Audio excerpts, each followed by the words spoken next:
I was 16 when my biological father came back into my life, after 5 years of silence, just to ask me to destroy my mother's marriage. Not to apologize, not to explain, not even to pretend he missed me. He asked me to help him break my mom and my stepdad up, like their happiness was a lock he wanted me to pick for him. I still remember the way the coffee shop smelled, burnt espresso and cinnamon syrup, and how the air felt too warm for how cold my stomach suddenly turned. The kind of cold that isn't about weather. It's your body realizing you've walked into something dangerous before your brain can name it. He hugged me the moment I walked in. A full, confident hug, like a father who'd been there all along. His cologne hit first, sharp, expensive, familiar in a way that made my throat tighten. I stood stiff in his arms, my hands hovering at his back like I wasn't sure if I was allowed to touch him. "Look at you," he said, pulling back and smiling wide. "You've grown." I stared at him. 5 years of no birthdays, no school events, no calls when I was sick, no "how are you?" texts on the nights I cried quietly into my pillow because I still couldn't figure out what I did wrong. And now he was smiling like this was a normal reunion. We sat down. He talked about nothing first. Traffic, the weather, how the city looked different. His voice was smooth, practiced, like he was presenting a version of himself he wanted me to accept. He didn't ask about my life until his drink arrived, and even then it felt like a checkbox. "So," he said, tapping his finger lightly on the table, "your mom, she's still with that guy?" My stomach sank, not because he mentioned my mom, because of how he said it. "That guy." "Kevin," I corrected automatically. My voice came out sharper than I expected. Dad lifted his eyebrows like I'd entertained him. "Right, Kevin." He leaned forward, his smile tightened at the corners. And that's when the conversation stopped being about catching up and became something else entirely. "I need your help," he said. My chest tightened. A part of me, some stupid, starving little part, thought, maybe this is it. Maybe he's going to ask how to make things right. Instead, he said, "I want your mom back." The words didn't land gently. They hit like a dropped plate, loud, sudden, impossible to ignore. I blinked. What? He spoke like he was explaining a simple plan, like this was a business deal and I was his assistant. She never should have moved on. She should have waited. We had a family. I felt heat rush up my neck. "You left." His eyes flickered, like he didn't love being reminded of that. He waved a hand as if I'd mentioned a minor inconvenience. "That was complicated. I made mistakes. But your mom, she belongs with someone like me, someone successful." My fingers curled around my paper cup so hard it crinkled. "Kevin makes her happy." He scoffed, actually scoffed, and I watched his mouth twist with something ugly. "Happy doesn't mean stable. Your mom deserves better than a guy who just draws buildings for a living." The insult hung in the air between us like smoke. I couldn't breathe normally. My heart was thumping so loudly I could feel it in my ears. I looked down at the table, at the little sugar packets, the napkin dispenser, the smear of condensation from his iced drink, and it all felt too ordinary for how insane this was. Then he lowered his voice, like we were sharing a secret. "I want you to help me create problems," he said, between them. The world went quiet in my head, like my brain pulled an emergency brake. "Create problems?" I repeated, because my mouth needed proof I'd heard him right. He nodded, patient, confident. "You live with them. You see things. There's always cracks. Nobody's perfect. You find the cracks, and you tell me." My throat went dry. He reached into his pocket and slid something small across the table. Cash. Folded bills. Casual. Like a tip. "I can make it worth your while," he said. My hands went cold. I stared at the money, and something inside me snapped into clarity so sharp it hurt. He wasn't asking me as his daughter. He was recruiting me as a tool. I pushed the bills back toward him with 2 fingers like they were contaminated.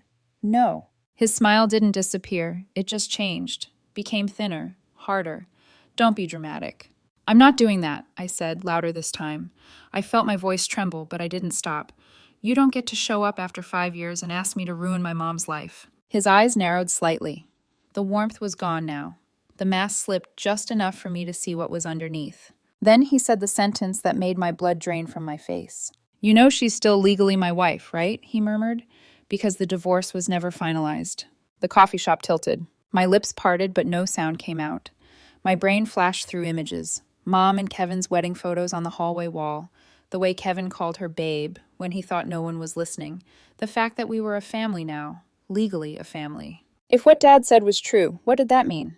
And if it wasn't true, why would he lie about something like that? I stood up so fast my chair scraped the floor. People turned to look. Dad's hand shot out and grabbed my arm, tight enough to stop me, not tight enough to leave a mark. But it didn't matter. The message was clear. "Don't be stupid," he hissed. "Think about it. You're my daughter. You should be on my side." My stomach flipped. I yanked my arm back and stumbled away, my breath coming in short bursts like I'd run a mile. Outside, the air hit my face, cool and bright, and I realized my hands were shaking so hard I could barely unlock my phone. I walked home with my heart banging against my ribs, repeating one thought over and over. Do I tell Mom? Do I tell Kevin? Do I tell my siblings? Because keeping it in felt like swallowing a live wire. And if my father was lying, then he wasn't just trying to break my mother's marriage. He was trying to pull me into something darker. Something that didn't end with a conversation at a coffee shop. It ended with consequences. I'm 16 now, but the shape of my life was decided long before I was old enough to understand words like abandonment or custody or manipulation. Back then, I only understood absence. I understood the sound of a front door closing too hard, the way my mom's voice went quiet afterward, the way the house could be full, TV on, dishes clinking, my siblings walking around, yet still feel like something essential had been removed, like air. When I was 11, my parents split. If you asked my mom, she would have said it gently. She always did. She'd tell people, "We grew apart," or "It wasn't healthy," or "He was working a lot and we fought too much." But when you're a kid, you don't care about the grown-up version of the truth. You care about whether your dad comes home. And mine didn't. He wasn't a monster in the way stories make monsters. No screaming every night, no fists through walls. That's what made it confusing. He could be charming. He could be funny at family gatherings. He could look like the kind of dad you'd see in a photo album. He just wasn't there. Even before the divorce, it was like my father lived with us physically, but had his mind parked somewhere else. Most nights he'd be on his phone, scrolling with that blank look people get when they want to disappear without leaving the room. Sometimes he'd watch TV so loud, the laugh tracks felt like they were mocking us. And my mom did everything. She worked as a nurse, the kind of job that doesn't stop because your kid has a school play. She'd come home exhausted, still smelling faintly like hospital soap, her hair pulled back in a tight ponytail, like she couldn't afford to let a single piece of her life fall apart. She'd cook, help with homework, wash uniforms, sign permission slips, make sure we had clean socks and packed lunches and someone to drive us to practice. Sometimes I'd see her pause in the kitchen, one hand on the counter, eyes closed, for just a second, like she was collecting herself. Then she'd open her eyes and smile at us anyway. I didn't know the details of why they broke until later, when my older sister told me the parts my mom tried to keep away from me. Carrie is 3 years older than me, old enough back then to hear the arguments more clearly, old enough to recognize patterns. One night, years after everything happened, she told me the real version like she was taking a splinter out of my skin. He wasn't involved, she said, not even when he was physically in the house. I remember staring at her, the words not fully clicking. He came to some things. Carrie gave me this look, like she was choosing how much truth I could handle. One thing a year doesn't count. Then she told me about the weekends, about how Dad would go out with friends almost every weekend. Golf, bars, networking, whatever excuse fit. About how Mom would ask him, beg him, to be present. About how he'd respond like her needs were an inconvenience. And then Carrie said something that still makes my stomach tighten. He said his job was the most important thing in his life. That family came second. She heard him say it at a family gathering, to his brother, like it was a joke, like it was a fact everyone should accept. Mom was standing right there. Carrie told me Mom's face had gone red. Her eyes had gotten watery. And the worst part wasn't even Dad saying it. The worst part was everyone else hearing it, and nobody correcting him. Nobody. No one in his family stood up for her. They just shifted awkwardly and let it hang there like Mom was supposed to swallow it and keep smiling. That's what my dad's family was like. Polite on the outside, loyal to him on the inside. They treated him like the golden boy, like he couldn't do wrong. And my mom, being who she is, tried to protect us kids from that reality. Even after the separation, she never called him names in front of us. She never said, "Your father is selfish." She never said, "Your father is choosing himself." She'd just say, "He's busy," or "He has a lot going on," like if she softened it enough, it would hurt less. But it didn't. The separation itself is blurry in my memory, like my brain smudged it on purpose. I remember one fight, Dad yelling about Mom trying to control his life. I remember the sound of a suitcase zipper. I remember him slamming the door so hard a picture fell off the wall and shattered. Glass everywhere. Carrie said later that trauma does that to kids, makes memories foggy because your brain is trying to keep you functioning. All I know is this. After he left, he didn't come back in any way that mattered. At first, there were scheduled visits. There were promises. There were, I'll pick you up Saturday. And then there were cancellations. Last-minute excuses. Work emergency. Car trouble. Not feeling well. It was always something. He didn't contact us for weeks at a time, and when he finally did, he would often speak only to Carrie or my brother Ethan, like I was too young to be worth the effort. I remember sitting by the phone once, staring at it like if I looked hard enough I could force it to ring. When it did ring, Mom answered. Her voice softened, hopeful, just for a second. Then she handed it to Carrie. Not me. Not even a tell your brother I said hi. Nothing. That pattern carved something into me. A quiet, humiliating lesson. Wanting him didn't make him show up. Ethan took it the hardest. He's older than me, and he had this temper that flared when he felt betrayed. When Dad missed his high school graduation, Ethan punched a wall. I remember the dent. I remember the blood on his knuckles. I remember Mom wrapping his hand in paper towels, whispering, "It's okay," even though it wasn't.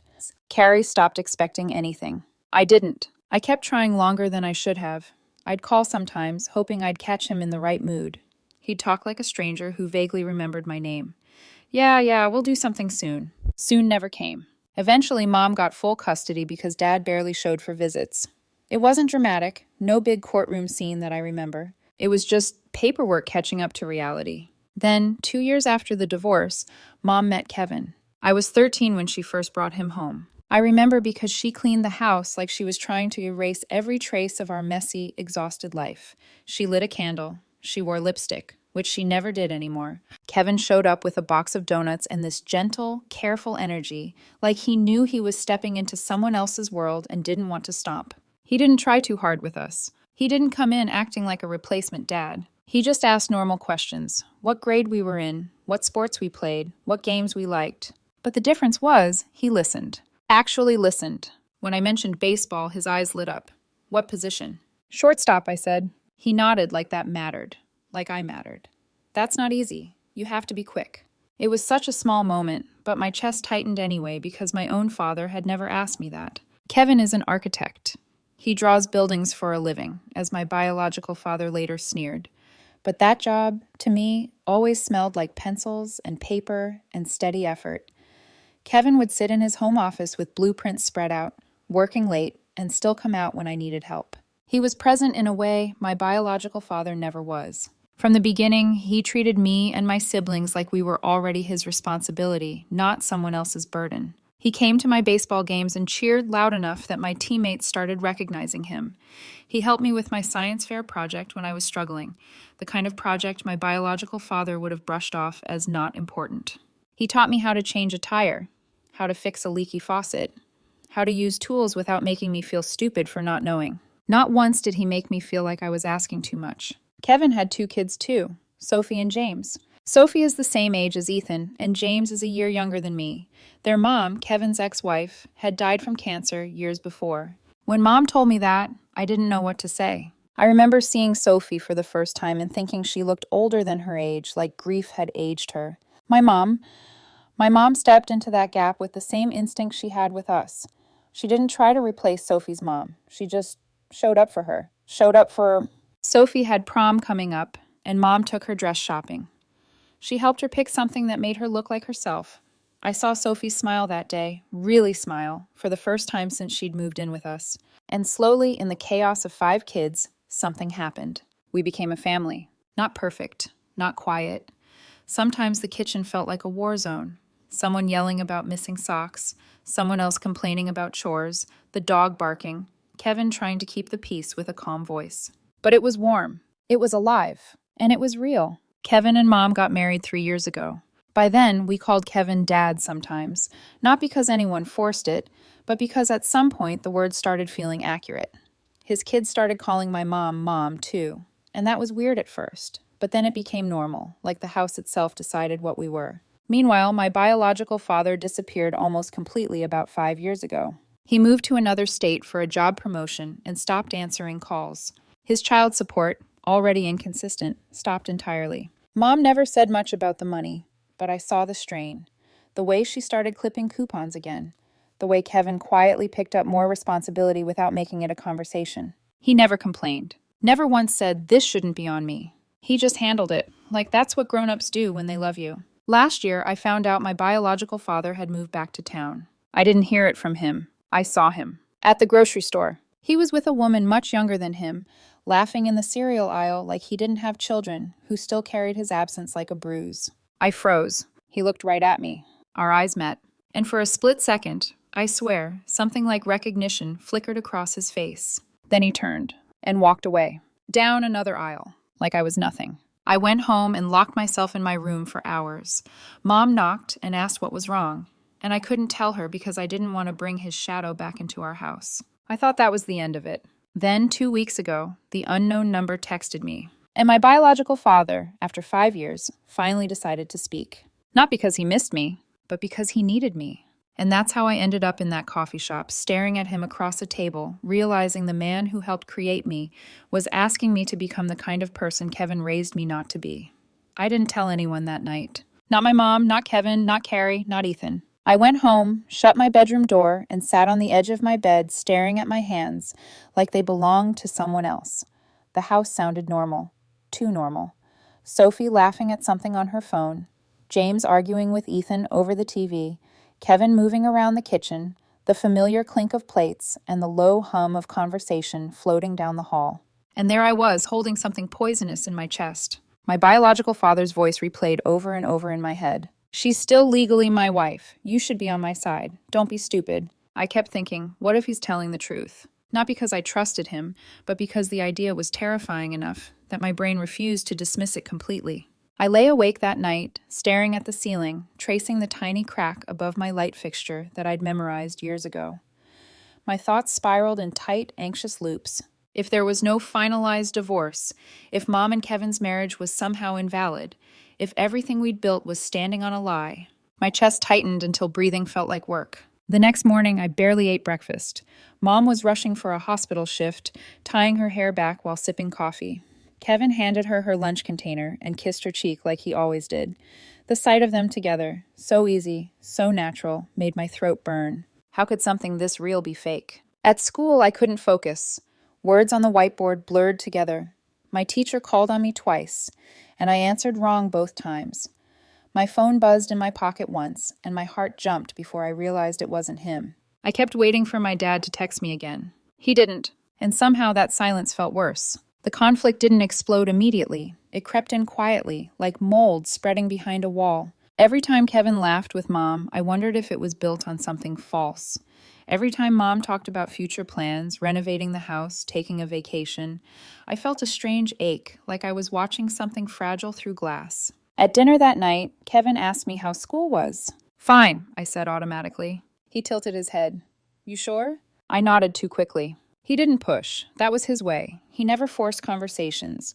He made space and trusted people to step into it when they were ready. That made the guilt worse. Because I wasn't ready, and I was carrying something that could hurt him. Over the next few days, little things started to feel heavier. Mom got a text and smiled at her phone, probably from Kevin, and my stomach clenched. Kevin talked about a new project at work, excitement in his voice, and I wondered if my biological father knew about it. If that's why he was suddenly back. If envy had finally driven him to act. I started noticing things I'd never questioned before. Where Mom kept important documents. The filing cabinet in the hallway. The lock on it. One afternoon, I stood in front of it while everyone else was out. My hand hovered over the drawer handle. I didn't open it. It felt like crossing a line I couldn't uncross. At night, I replayed the coffee shop scene again and again, but new details kept surfacing. The way my dad didn't hesitate when he lied. The confidence with which he tried to recruit me, the way he grabbed my arm, not hard, but not gentle either. That wasn't desperation. That was entitlement. Still, doubt has a way of worming in when you least expect it. What if Mom never told us everything? What if she was protecting us again? What if Kevin didn't know something I didn't know? The thoughts made me feel disloyal, even thinking them. Carrie called me one evening from college. We talked about normal stuff. Classes, roommates, a professor she hated. She asked how things were at home. I almost told her. The words rose to my throat. But then I pictured her reaction, her anger, her certainty, the way she'd immediately want to confront him, expose him, burn everything down to protect Mom. And I wasn't ready for that yet. Ethan noticed something was off before anyone else. He cornered me in the hallway one night and said, "You're acting weird." "I'm fine." He raised an eyebrow. "That's a lie." Ethan has always been blunt. No patience for half-truths. His anger toward our biological father never really faded. It just hardened into something quieter and sharper. "Did he contact you?" Ethan asked suddenly. My heart slammed against my ribs. "What?" "Dad," he clarified. "Did he show up again?" I froze for half a second too long. Ethan's jaw tightened. "He did." I shook my head. "No, I mean, yes, kind of." The look on Ethan's face darkened instantly. "What did he want?" I hesitated. Every instinct screamed, "Don't say it here. I can't talk about it right now." "That's not good enough," he said, voice rising. "If he's pulling something—" "I said I can't," I snapped, louder than I meant to. We both went quiet. Ethan stared at me, hurt flashing across his face. "If he's messing with you—" "He's not," I said, even though that wasn't entirely true. "I just need time." Ethan exhaled sharply and stepped back. "You don't owe him anything," he said. "Remember that." He walked away before I could respond. That night, I cried into my pillow, not loud, just enough to release the pressure. My chest felt like it was packed with stones. I was stuck between loyalty and fear, between protecting my family and telling the truth. The worst part wasn't choosing between my biological father and Kevin. That choice was easy. The worst part was realizing my biological father didn't care that this choice would hurt me. He'd put the weight of his obsession onto my shoulders without hesitation. And the longer I stayed silent, the heavier it got. By the fourth day, I knew I couldn't keep carrying it alone. I just didn't know who to tell first. Mom would be devastated. Carrie would explode. Ethan would confront him immediately. Kevin would listen. That realization settled quietly but firmly in my chest. And once it did, I knew the next step would change everything. I decided to tell Kevin first. Not because he was my stepdad, not because it was easier, but because he was the only adult in my life who had never once reacted emotionally before understanding the full picture. Mom was working a night shift at the hospital the evening I finally worked up the courage.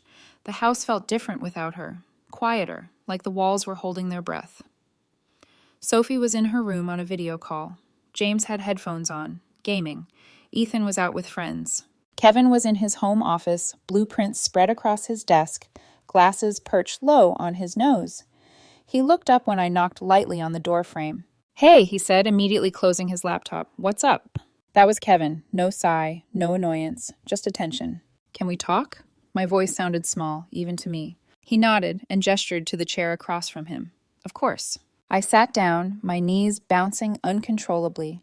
For a second, all the words tangled in my throat. My hands were sweating. I wiped them on my jeans and took a breath. "My biological dad contacted me," I said. Kevin didn't react right away. He didn't stiffen or curse or ask a dozen questions at once. He just nodded slowly, like he was bracing himself to hear something hard. "When?" he asked calmly. "A couple weeks ago. We met at a coffee shop." He leaned back slightly, folding his hands together. "Okay, what did he want?" I pulled my phone out and slid it across the desk. "These are the texts, and I need to tell you what he said in person." Kevin picked up my phone, read quietly. His jaw tightened, not in anger, but in focus. When he looked back at me, his eyes were steady. "Go on," he said gently. I told him everything. About the hug, about the way Dad acted like no time had passed, about him asking me to help create problems between him and Mom, about the money he slid across the table, about the way he insulted Kevin like he was nothing. My voice shook when I reached the last part. He said you and Mom might not be legally married," I whispered. "That their divorce was never finalized." The room went very still. Kevin's expression didn't change right away.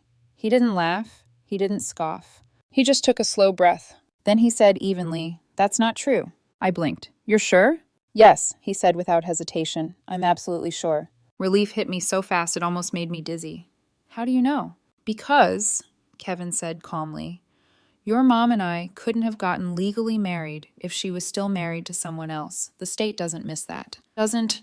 The logic landed like solid ground under my feet. I let out a shaky breath I hadn't realized I was holding. "But," Kevin continued, his voice lowering slightly, "the fact that he said that to you and offered you money, that's serious." I nodded, tears pricking my eyes. I didn't know who to tell. I didn't want to hurt Mom, or you. Kevin's shoulders softened. You did the right thing coming to me.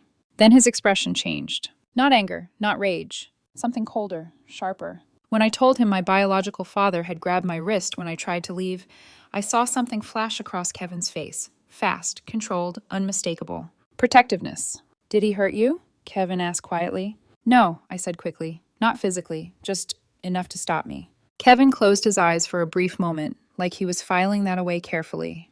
When he opened them, his voice was steady again. How do you feel about all of this? He asked. The question surprised me. He wasn't centering himself. He wasn't making it about Mom or the marriage. He was asking about me. I feel sick, I admitted, like he tried to use me, and part of me still feels guilty for even listening. Kevin shook his head gently. That guilt doesn't belong to you. I swallowed. I told him no. I'd never hurt you or Mom. I know, Kevin said, and I believed him when he said it. We sat in silence for a moment. Then Kevin said, I think we should tell your mom together, when she gets home. My stomach twisted, but I nodded. Okay, but can we wait to tell my siblings? He considered that. If that's what you want, we'll follow your lead. That alone told me everything about the kind of man he was. Mom came home early the next morning, exhaustion written into her posture.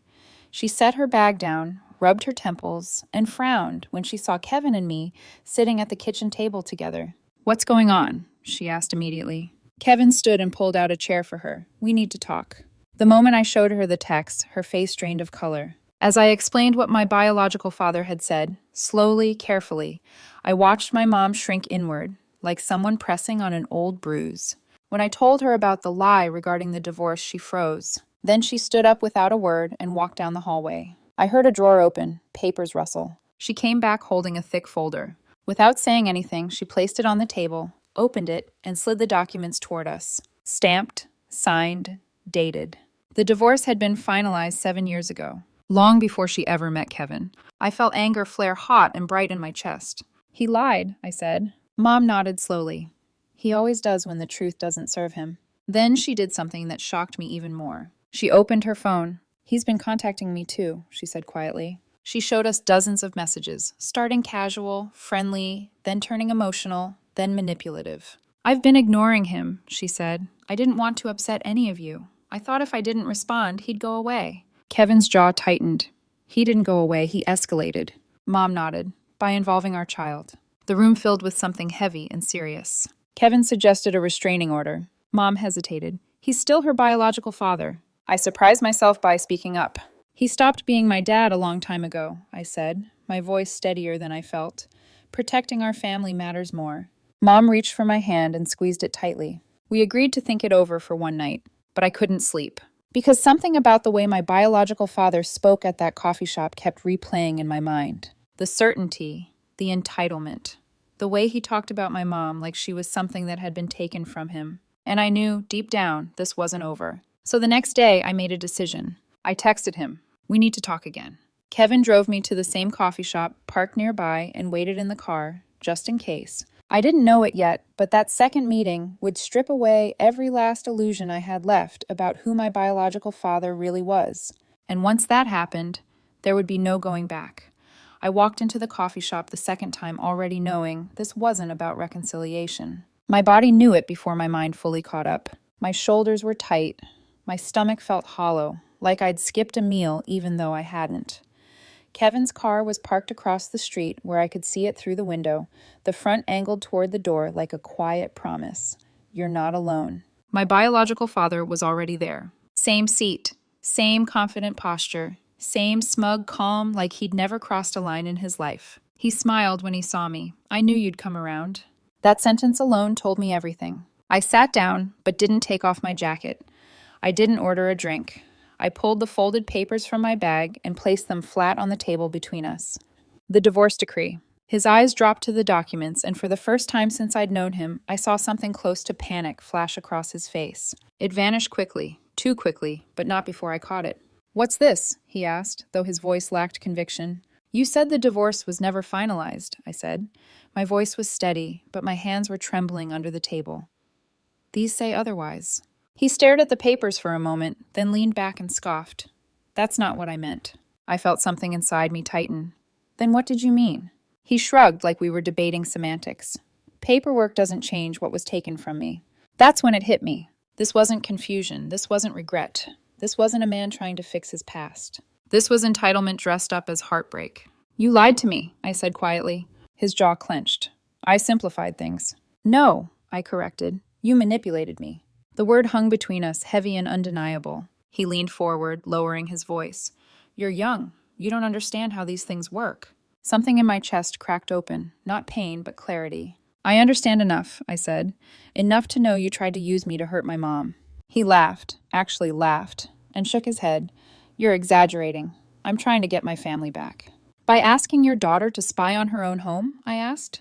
By offering her money? His expression hardened. I did what I had to do. My stomach turned. That's when he said the thing that erased the last trace of doubt I had left. I've been watching the house, he said casually. I know Kevin's schedule. I know when your mom works nights. The room felt suddenly too small. What? My voice came out hoarse. He continued, like he was listing facts. I know when it's just him and the kids. I know when she gets home late. Fear crept up my spine, slow and icy. That's not normal, I said.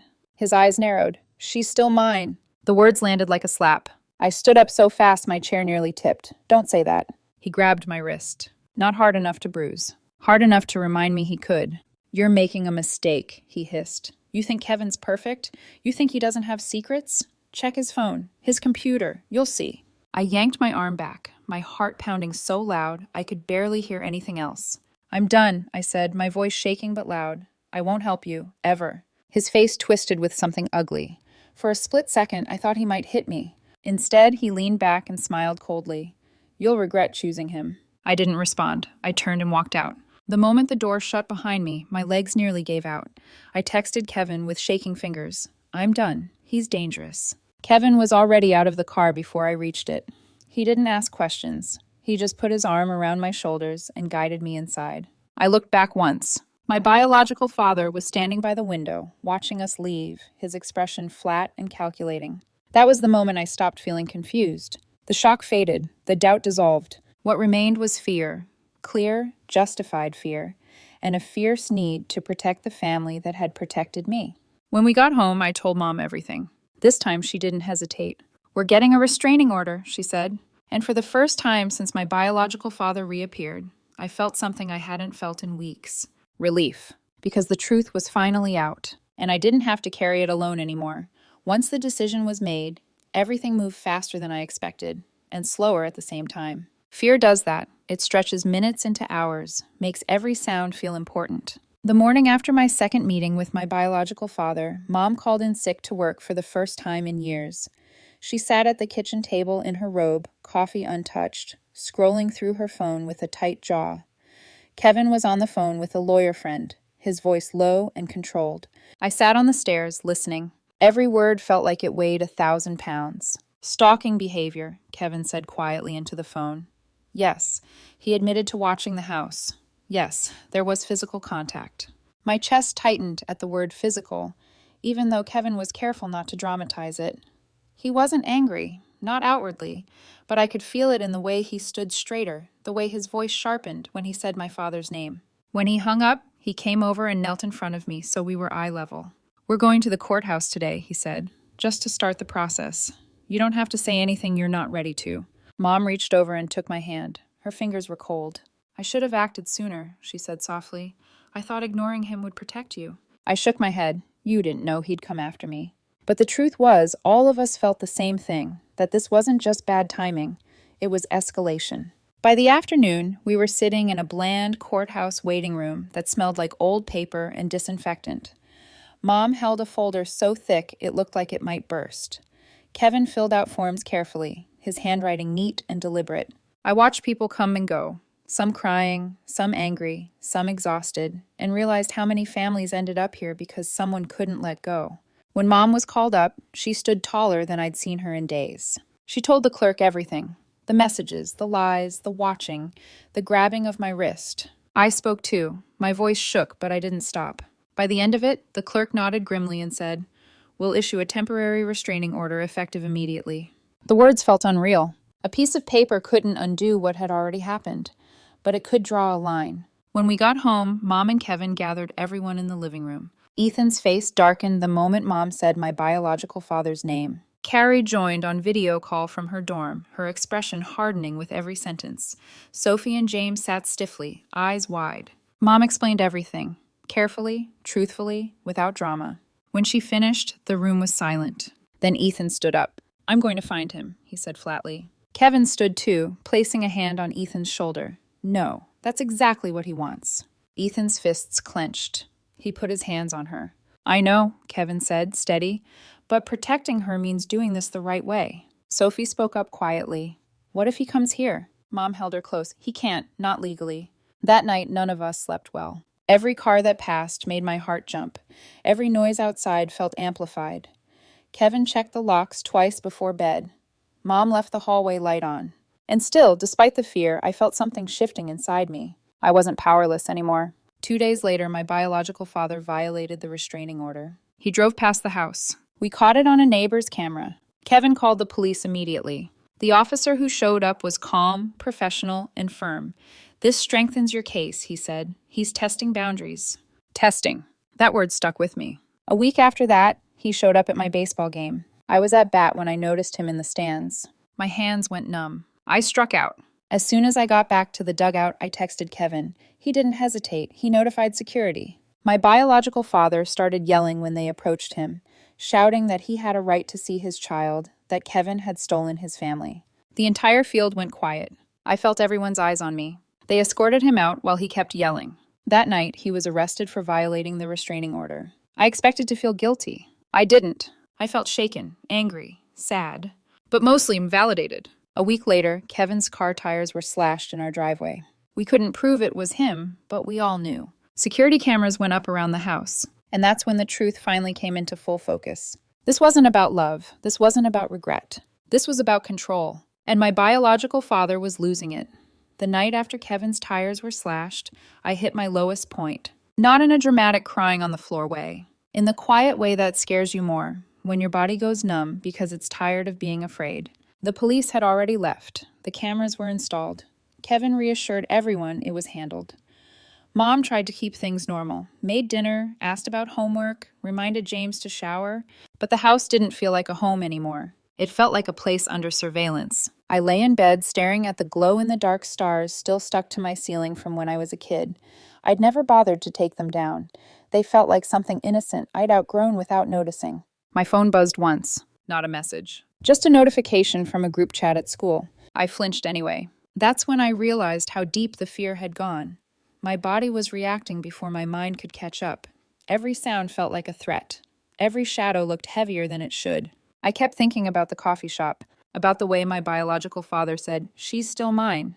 That sentence replayed in my head like a broken record. It made my skin crawl. I'd always known he was selfish, absent, egotistical. But this was something else. This was obsession. I rolled onto my side and pressed my face into the pillow, trying to breathe slowly the way Kevin had taught me when I was younger and panicking before exams. In for 4, hold. Out for 6. It didn't help. My thoughts spiraled. What if he came back? What if the restraining order didn't stop him? What if the cameras missed something? What if I'd made things worse by confronting him?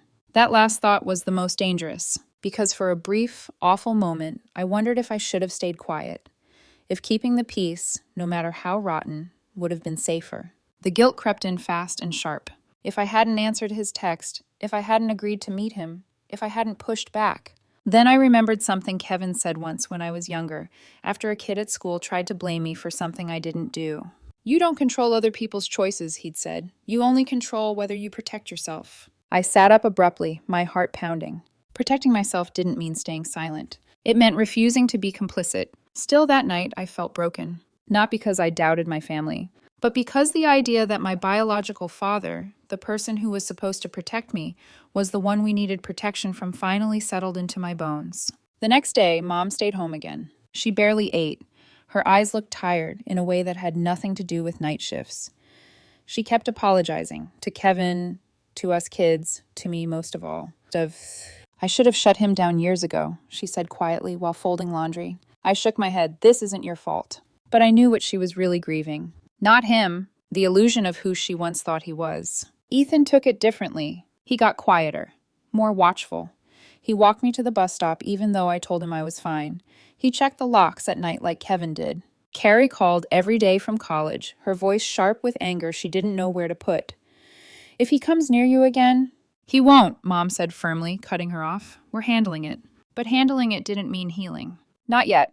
The worst moment came 3 nights later. I woke up to headlights flashing briefly through my window. My heart slammed into my ribs so hard it hurt. I sat bolt upright, frozen, listening. The car passed. Probably just a neighbor. But my hands wouldn't stop shaking. I slipped out of bed and padded down the hallway.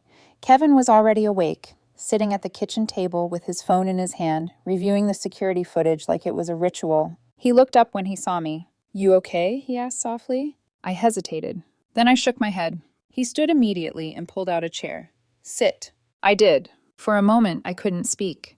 Then the words spilled out, quiet and raw. "I hate that he has this much power," I said. "I hate that he can make our house feel unsafe without even being here." Kevin listened. He didn't interrupt. "I keep wondering if I did something wrong," I admitted. "If I made it worse." Kevin leaned forward, resting his forearms on the table. "You didn't." "But—" "You told the truth," he said. "People who rely on lies get angry when they lose control of the narrative." That hit me hard.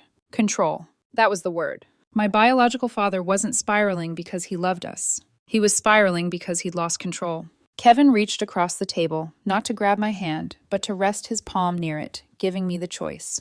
"You're safe here," he said, "and we're not backing down." I nodded, tears finally slipping free. That night, curled up under my blanket, I realized something painful but necessary. The darkest part of this wasn't the fear. It was the acceptance. Accepting that the man who shared my DNA was not someone I could ever trust. Accepting that the father I needed was already in my life and had been for years. Accepting that whatever came next, I couldn't pretend anymore. And that acceptance, heavy as it was the beginning of the end. The turning point didn't come from my biological father. It came from someone who had never once tried to control the story. Uncle Tim. He reached out to my mom a week after my dad's arrest. I was in my room doing homework when Mom knocked softly and asked if I could come sit in the living room. Her voice was careful, measured. Kevin was already there. "We're meeting your uncle," Mom said. "At a restaurant. Public place." My stomach twisted. "Why?" Mom hesitated, then said honestly, "Because he knows something." That alone made my chest tighten. We met Uncle Tim at a casual family restaurant near the highway, the kind of place with laminated menus and booths that had seen better days. He looked older than I remembered, his hair grayer at the temples, his shoulders slumped like he'd been carrying something heavy for a while. He stood when we arrived, offering an awkward smile. "Thanks for coming." He didn't hug me. That mattered. We sat, ordered drinks we barely touched. Then Uncle Tim took a breath and said, "I think you deserve to know what's really going on with him." The words landed quietly, but they changed everything. He told us my biological father had been fired 6 months earlier. "Inappropriate behavior toward a female colleague," Uncle Tim said carefully. "The company didn't publicize it, but it wasn't a misunderstanding." I felt something cold slide through my chest. That explained the timing, the desperation, the sudden reappearance. "He's been staying with friends," Uncle Tim continued, "burning through his savings, drinking more than he should." Mom's hands tightened around her glass. "And he's been talking about you," Uncle Tim said, nodding toward Mom. "A lot. Saying you were the only one who ever supported him, that you owed him." My stomach turned. Then Uncle Tim looked at Kevin. "And about you," he added. "He looked you up, your firm, your projects." Kevin didn't react outwardly, but I saw his jaw tighten. "There were articles," Uncle Tim said, "about that community center contract you won. He took it, personally." The pieces snapped into place with sickening clarity. This wasn't about love. This wasn't about regret. This was about comparison. My biological father couldn't stand the idea that Kevin had the life he told himself was impossible, that you couldn't have career success and be present. Kevin's existence shattered the excuse my father had built his identity on. "He lost his job," Uncle Tim said softly. "Then he saw you happy, and he couldn't take it." Silence settled over the table. I felt something inside me shift. Not relief, not anger, but understanding. It didn't make his actions okay, but it made them make sense. Later that night, back home, I sat on my bed and opened a blank document on my laptop. I started writing a letter, not to send, just to get the words out. I wrote about the birthdays he missed, the promises he broke, the way he made me feel invisible as a kid and useful only when he needed something as a man.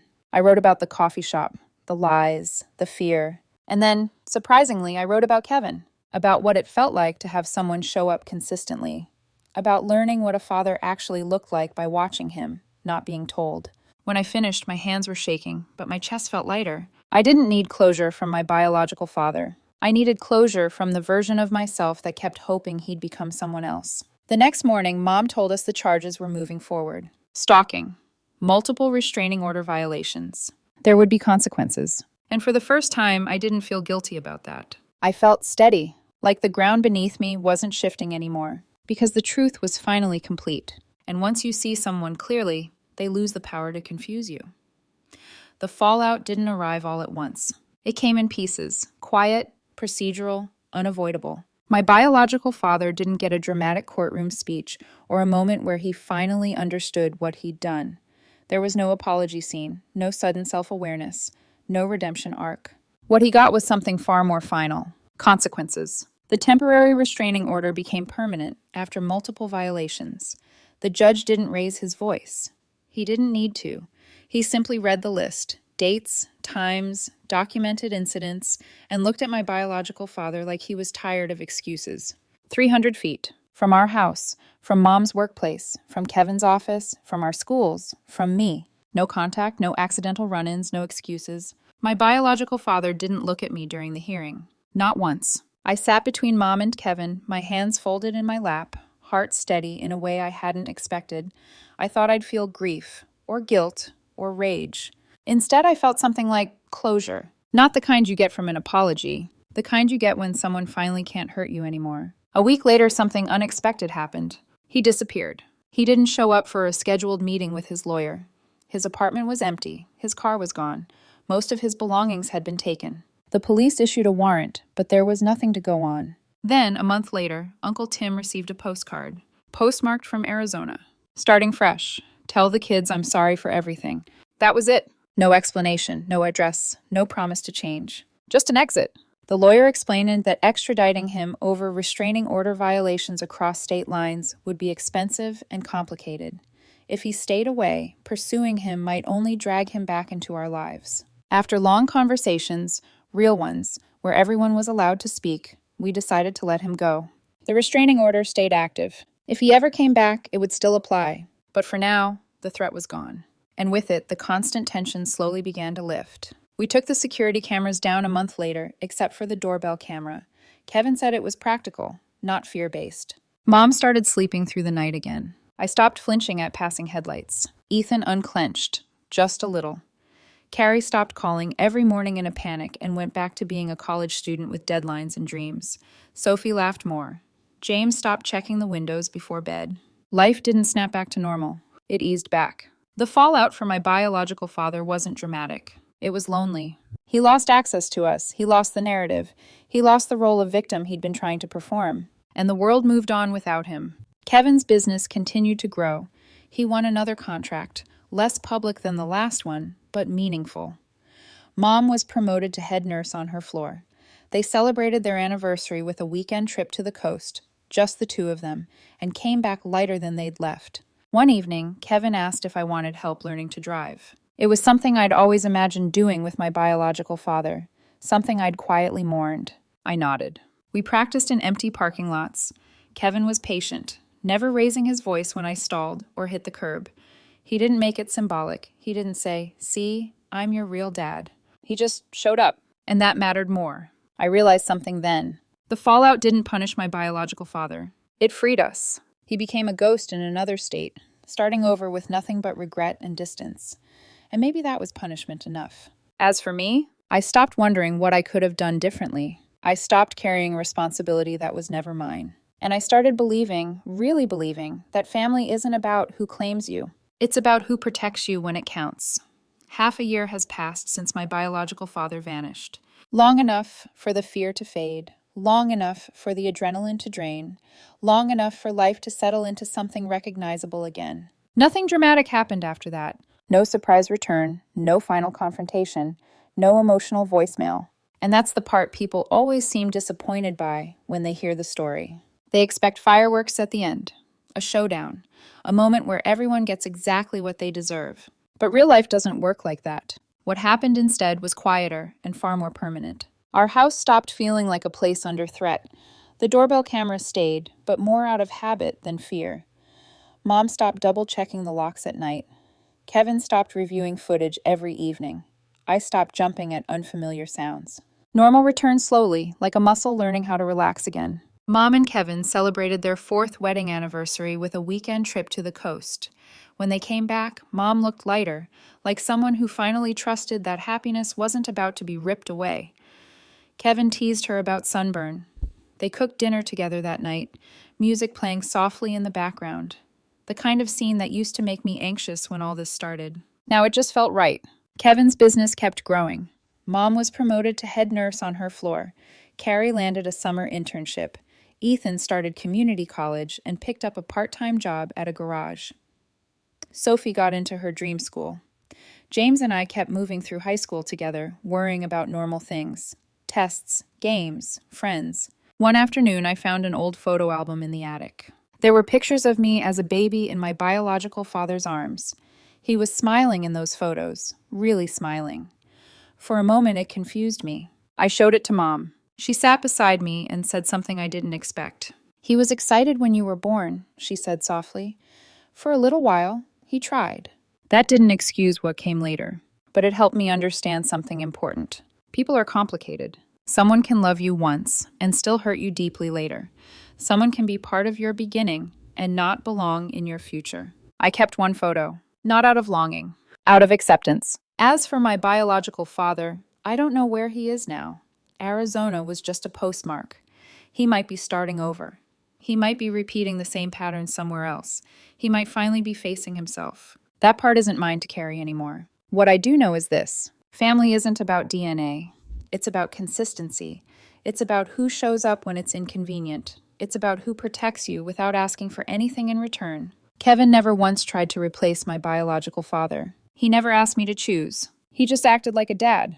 And that choice, made quietly every day, meant everything. People sometimes ask me if I forgive my biological father. I don't think about it that way. Forgiveness suggests I'm still holding something. Most days, I don't think about him at all. When I do, it's not with anger. It's with clarity. Like remembering a road you took once that led nowhere, and being grateful you found a better one. This isn't a story about revenge. It's a story about boundaries, about choosing the people who choose you back, about understanding that love doesn't ask you to betray yourself or the people who kept you safe. My biological father asked me to help him destroy my mother's marriage. Instead, he showed me exactly why it was worth protecting. And that's how this story really ends. Not with chaos, but with peace.